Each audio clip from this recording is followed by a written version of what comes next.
քաղաքական իրավիճակի հետ կապված ես զրուցելու եմ Հայաստանի այն եզակի կին գործիչներից, ում հետ հաճելի է զրուցել, Լիլիթ Գալստյան, ով ներկայացնում է նաև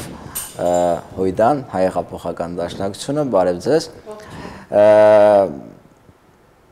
Համաձայն եք այդ գնահատականի հետ, որ Հայաստանում նոր քաղաքական իրավիճակ է ստեղծվել։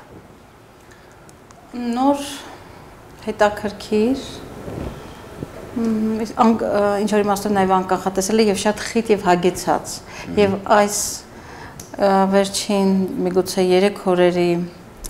խտությունը եւ ամբողջ լրահոսի այսպես քննարկումները իհարկե շատ հաճախ ինչ որտեղ երբ են հիշեցնում եւ բայց այն ամենայնիվ իսկապես քաղաքական իմաստով խիտ ինչ-որ իմաստով անկանխատեսելի բազմաթիվ հարցեր առաջացնող ժամանակներ ենք ապրում եւ հանրությունը նույնպես ոչ միայն քաղաքական ուժերի մեջ, այլև հանրությունը սպասում է մեջ է, բայց ցավոք սրտի կարծես թե առայժմ ավելի շատ հարցը ոչ թե ինչ անելուն է վերաբերում, այլ ինչու։ Թե ինչպես։ Չէ, առայժմ ինչու։ Ինչ անելու շուրջ կարծես թե մի քիչ ավելի զրույցը կամ հստակությունն է։ Այդ ինչու հետ կապված դուք ինչ խնդիրներ ունեք, այսինքն դուք խնդիրներ ասելով, ասենք ինչ խնդիր եք տեսնում, այսինքն դուք գտնում եք, որ դեռևս չի ձևավորվել այն ինչուն, որի համար պետք է մտնել քաղաքական process-ի մեջ ամբողջական տեսքով։ Չէ, խնդիրը նա է, որ իրապես ինչուն բոլորին էր հստակ, որովհետև Հայաստանում ձևավորված քաղաքական, սոցիալական, բարոյական, մշակութային, ընդհանրապես իրողությունները կամ այն իրականությունը, ինչի մեջ ապրում է Հայաստանը, բնական էր, որ պիտի հանգեցնեին այն իրավիճակին, որ մենք այսօր ունենք, հենց այնպես մեկ օրում չեղավ, իսկ ես կարծում եմ, ինչ որ իմաստով նաև այսպես իշխանական վակուումի մի վիճակ ունեն, գոնե այս 3 օրերին եւ այս քննարկումների երեկվա հանրապետականի սպիտակ ծուխի բացակայությունը եւ այլն այս ամենը մեկ օրում չի ստեղծվել եւ դա անդրադարձն է հայաստանյան քաղաքական իրականության։ Փոփոխությունների այդ պահանջարկը արդեն հասել է կրիտիկական մակարդակի։ Փոփոխությունների պահանջարկը կա, հանրային պահանջը կա եւ նաեւ քաղաքական ուժերի եւ քաղաքական զարգացումների ձնագունդը իսկապես շատ արագ մեծացավ եւ բնական է որ այսպես պետք է լիներ հակառակ որ բազմաթիվ այսպես մեկնաբանություններ են հնչում որ թեկուզ վարչապետի հրաժարականը եւ այլն բոլորովին էլ ներքաղաքական իրավիճակով պայմանավորված չէ բայց ես հեռու եմ այն խմբից մարդկանց այն տեսակետից որ վարչապետի հրաժարականը փորձում են պայմանավորել Սերժ Սարգսյանի ցանկությունները։ Չէ, բացարձակապես դա անշուշտ նաև արտաքին քաղաքական գործոններ իրավունք չունենք հաշվի չառնել, բայց միանշանակ ներքաղաքական տեսեք մենք խոսում ենք քաղաքական, ներքաղաքական, քաղաքական process-ներ, շատ հետաքրքիր դիտարկում է, որովհետև մինչ վերջերս, մինչ վերջի 2-3 ամիսը իմ մոտ տպավորություն էր, որ Հայաստանում չկար քաղաքականություն, կար ինտրիգներ, ոչ քաղաքականի դեպ շատ դեպքերում քաղաքական դաշտը կարծես ամայացած էր, նույնիսկ եթե վերադառնանք 2012-13 թվականի ընտրություններին քաղաքականապես հագեցվածություն չկար այսպիսի։ Հիմա կարող ենք այդ առումով ասել, որ բացարձակ քաղաքական process-ներ են տեղի ունենում հիմա։ Գիտեք, նախ ինտրիգին անդրադառնամ, ցավոք սրտի մեր քաղաքական իրականությունից կամ քաղաքական քարտեզից ինտրիգը մի քիչ էլ ավելի թանձր դավադրությունը երբեք բացառելի չի եւ ես չեմ կարծում որ մեկ-երկու օրում մենք կարողանանք մեր քաղաքական մշակույթից ինտրիգը կամ դավադրությունը կամ ինչ ասեմ խաղի ոչ արդար կանոնները բացառել դա քաղաքական ժողովրդական բառապաշարում մեր քաղաքական մշակույթի անբաժանելի մասն է ցավոք սրտի եւ շատ խոր արմատներով իսկ ինչ վերաբերում է գիտեք քաղաքական process-ներ միշտ էլ ունեցել ենք բայց հասունացման այն այսպես երման այն կետը չի եղել կարծես թե ինչ այս օրերին եւ այդ ձևաչափում քարյակի այսպես ասած մի քանի հանգամանքներ բաղադրիչներ այս ներքևների եւ վերևների մասին եմ անշուշտ ես խոսում բանաձևը շատ հասունացավ այս օրերին սոցիալական քաղաքական ճգնաժամի մի կողմը հանրային պահանջը մյուս կողմը եւ քաղաքական 4 ուժերի միասնության այս նոր ձևաչափը օրակարգ ճշտելու, քաղաքական շեշտադրումներ հստակացնելու, այդ էլ մյուս կողմից կարծես թե ճնշման այն կրիտիկական այսպես մի պահ եկան, երբ որ անշուշտ պետք է կացայից ոչ միայն գոլորշի թողնել, այլև լուծումների գնալ։ Այո, եթե ես վերջի քաղաքական իրադարձությունները, քարյակի գործունեությունը գնահատեի պատմական, դուք իմ հետ կհամաձայնվեիք։ Երբևէ բացատրեմ, երբևէ ես նման համագործակցություն այս ձևաչափով կամ այս կոնֆիգուրացիաներով չեմ տեսել։ Երբևէ ընդդիմությունը չի ունեցել այսքան ֆինանսական ինֆորմացիոն եւ մարդկային հնարավորություններ։ Գիտեք, միգուցե պատմական ասել մեր երրորդ հանրապետության կտրվածքով պիտի ասեմ, թե քաղաքականության մեջ հետաքրքիրը ճիշտ այսպես բառընտրություն չի, բայց այնուամենայնիվ վճռականություն կար այդտեղ, ուղերձները հստակ էին եւ մի քանի այսպես փխրուն խոցելի ձևաչափեր ունեցել ենք այս 22 տարիների ընթացքում, բայց այսքան առաջանցիկ կարծես թե չենք ունեցել։ Իհարկե շատ պիտի ուզենայի, որ այս ամենի առանցքում լիներ հանուն Հայաստանի եւ ամենակարևորը ինձ համար բացառիկ կարևոր է հայ մարդու շահը, որտեղ է հայ մարդու շահը եւ հանրային սպասումը եւ ընդհանրապես դժվար եւ ծանր ժամանակներ ապրող Հայաստանում այս Հայաստանի համար այս քաղաքական process-ները մեր վայրեջքների իսկ միգուցե նույնիսկ կարելի է ավելի թանձր բառ ընտրել, որովհետև մենք բոլորովին էլ լավ ժամանակներ չենք ապրում եւ աշխարհաքաղաքական զարգացումների համատեքստում, Մաքսային միության անդամակցության համատեքստում,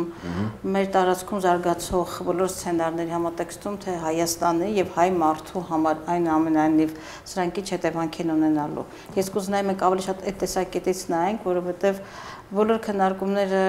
կամ վերլուծությունները, որոնց հետևում եմ զարգացումներին եւ այլն,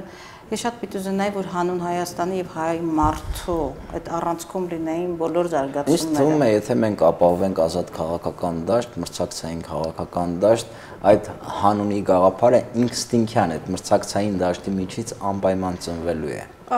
Համաձայն եմ, որովհետեւ Հայաստանում այդ տեսակ երեք նախագահը ներկայացրեց համանդրական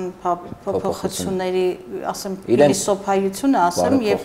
այ այդ փիլիսոփայությունը եւ առաջնային այսպես արժեքներից մեկը շեշտվում էր միանգամայն այսպես նոր արդար կանոններով, խաղի կանոններով չվարկաբեկված իշխանության ձևավորման փիլիսոփայությունը կար։ Ես շատ կուզենայի իսկապես այդպես լիներ, բայց քանի Հայաստանում վավերական է Հայաստանում ընտրական համակարգի այս այլասերված, խեղված միջավայրը, հենց այնպես բառային, վերբալ մակարդակով ասել, թե պետք է ունենանք ազգընտիր խորհրդարան վարկաբեկված հեղինակություններով կամ անկուսակցական նախագահ եւ այլն, դրանք բոլորը ցանկությունների շրջանակից են, որովհետեւ մենք ցավոք սրտի երբեք հայտարարությունից անդին քաղաքական կամք չենք ունենում համապատասխան փոփոխություններ անելու եւ որքան էլ այսպես հայտարարություններ, խոստումներ եղան, քաղաքական իրականությունը իհարկե այլ է լինում։ Եվ հենց այս համատեքստում եմ կարևորում քաղաքական ուժերի, քաղաքական կամքը, համոզումը, վճռականությունը, իսկապես հանուն Հայաստանի կարողանալ սահմանել խաղի այն կանոնները, որը Հայաստանին վայրեջքները կասեցնի, որովհետև վաղուց եմ այս տեսակետին սահմանադրական կարգը չի խնդիրը Հայաստանում, որովհետև եթե սահմանադրական կարգի բացակայությունն է Սահմանադրական կարգով սահմանել խորհրդանական երկիր ենք, վարչապետական ենք, չգիտեմ, թե կիսանախագահական ենք, դրանք ոչինչ չեն փոխելու, եթե խաղի կանոններն են այսպեսին, այլապես այսօր իսկ գործող սահմանադրությունը թույլ է տալիս ունենալ զարգացող երկիր, ժողովրդավարական երկիր, իրավական երկիր, բայց խոսքի իրականացման մեխանիզմների մասին է եւ համակարգի։ Քանի որ դուք ներկայացնում եք հայ հեղափոխական դաշնակցություն, ես ուղղակի չեմ կարող այդ հարցը չտալ, շարժումների տեղիք է տալիս այն հանգամանքը, որ երեք քարյակից 3-ի լիդերների հանդիպմանը ներկա չէր հայ հեղափոխական դաշնակցության, կարող եմ ասել լիդեր, որովհետև ըստ էության այդպիսի չկա դաշնակցության մեջ։ Այո, չէ, լիդեր կամ լիդերներից որևէ մեկը։ Նշեմ կրկին, որ շարժումների տեղիք է տվել, ես գիտեմ, որ դուք շատ այսպես ներգրավված չեք այդ process-ների մեջ, ուղղակի զուտ կարծիքի տեսքով ինչ եք կարծում, դա ճիշտ որոշում էր, ինչու այդպես եղավ։ Գիտեք, ես չեմ ուզենա որոշումը քննարկել, որովհետև քիչ առաջ երբ որ գալիս է այս հաղորդման, մամուլում աչքս ընկավ Աղվան Վարդանյանի, մեր փոխներկայացուցչի հարցազրույցը եւ կարծեմ հաստատում կար, որ ոչինչ չի փոխվել եւ օրակարգը մնում է նույնը եւ հաջորդ հանդիպումներին կարող է եւ մասնակցել եւ կմասնակցի դաշնակցությունը, որովհետեւ այդ ձևաչափում ես փոխանցում եմ Աղվան Վարդանյանի խոսքերը, միգուցե այսպես ուղիղ ուրիշի ուղղակի խոսքով չի, բայց վերարտադրում եմ, որ ձևաչափը չի փոխվի եւ հաջորդ հանդիպումներին դաշնակցությունը կմասնակցի, ճշտելու այն առաջնահերթությունները, որոնք տեղավորվում են Հայաստանի քաղաքական զարգացումների եւ նոր քաղաքական օրակարգի շուրջ։ Ակտուալ է նաև հետևյալ հարցը Հայաստանում, թե ստեղծված իրավիճակում ինչպիսի ելքեր կան, ինչպիսի ճանապարհներով, երկու հիմնական ճանապարհ է նշվում, դա մեկը էվոլյուցիոն, մեկը ռևոլյուցիոն ճանապարհն է։ Հիմա այն ճանապարհը, որը մենք անցնում ենք դեպի փոփոխություններ, ըստ էության հենց փոփոխությունների այսպես ճանապարհին են գտնվում մենք, ինչպես կգնահատես, սրանք հեղափոխական են, էվոլյուցիոն են եւ որն է ձեզ համար ավելի ընդունելի։ Գիտեք, գոնե առայժմ ես տեսնում եմ փոփոխություններ վերևիցի տարբերակը, փոփոխություններ վերևից, երբ որ իշխանությունը մի կողմից իսկապես հանրային պահանջ եւ քաղաքական ճնշումը կար, իսկապես կար հանրային պահանջ եւ քաղաքական ճնշում, որտեղ խաղի այս կանոնները այլևս չեն բավարարում բոլոր կողմերին եւ նախ եւ առաջ հայ մարդուն եւ այս իրականությունը չընտրելու տարբերակը անշուշտ արտագաղթներ եւ հյուծվող երկիրը եւ աղքատություն եւ այլն, սրանք այդ ախտորոշումները վաղուց տվել ենք, նորություն չկա այստեղ։ Ես կարծում եմ իշխանության խոհեմությունը մենք պիտի ունենանք մի կողմում, իսկ դրա ձեռագիրը կարծես թե ես տեսնում եմ, որ այսպես շարունակել հնարավոր չէ։ Մյուս կողմում քաղաքական քարյակի կամ քաղաքական այլ ուժերի այն ճնշումը, որը կարող է բերել այս օրերին շատ քննարկվող համախոհական կամ ազգային իշխանության այդպիսի ձևավորման պատասխանատվության համազգային այո, այսպես ազգային համաձայնության չէ կառավարության մասին էր քննարկում եւ խոսվում շատ այս օրերին։ Ես կարծում եմ ամենակարևոր բանը, որ բացակայում է Հայաստանում, մեր քաղաքական մշակույթը, մեր քաղաքական պատասխանատվության ինստիտուտն է։ Եթե իսկապես բավականին բարդ է ստանալ քաղաքական պատասխանատվություն, այսինքն ենթարկել քաղաքական պատասխանատվության։ Քաղաքական պատասխանատվություն բարոյական հարթությունում է երևի։ Ոչ միայն բարոյական, ոչ, այլ խաղի կանոնների սահմանում կարելի ունենալ քաղաքական պատասխանատվություն սահմանված խաղի կանոններով,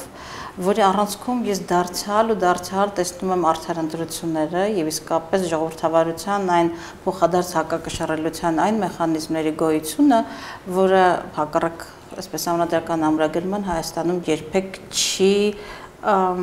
գործարկվել։ Այո, բավական հետաքրքիր կլինի այդ խաղի կանոնների հաստատումը, օրինակ ես